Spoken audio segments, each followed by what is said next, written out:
Hey everybody, what's up and welcome back to today's video guys. And today guys, I'm going to go ahead and be showing you how to change the opacity in Pixlr.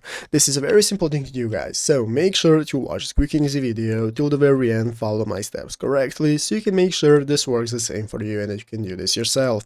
But yeah guys, let's get straight into it. So the first thing you want to do is go ahead and open up the official Pixlr website right here, pixlr.com if you haven't already, and after opening it up you'll be greeted by this main page right here, which is the homepage where we can get started logging into your account in the upper right corner. So here we can get started logging in. If you do not already have an account, just go and create a new one, and after logging in you'll be greeted by this homepage right here where we can get started with opening up the photo editor. So guys, let's go ahead and open up the photo editor by clicking on it right here. That's going to enable us to get started with selecting the image in this new page that we want to edit and change the opacity for. So click on open image to find the image. I already have my image right here, so I'm just going to click on it, and after opening it up, now we can be greeted by this new menu where at the left side screen we can see the toolbar with all the options that we can use for editing, like arranging, cropping, cutting out, and so on.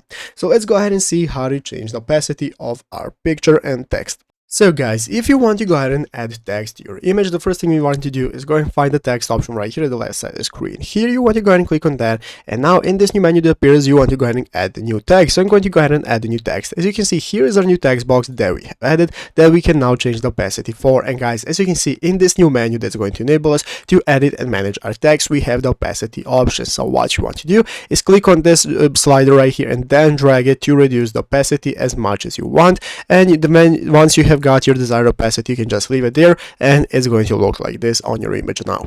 But yeah guys, basically that is how to do it. So I hope this video was helpful. If it was, make sure to leave a like, subscribe to the channel. So you guys, thanks for watching, take care, and bye.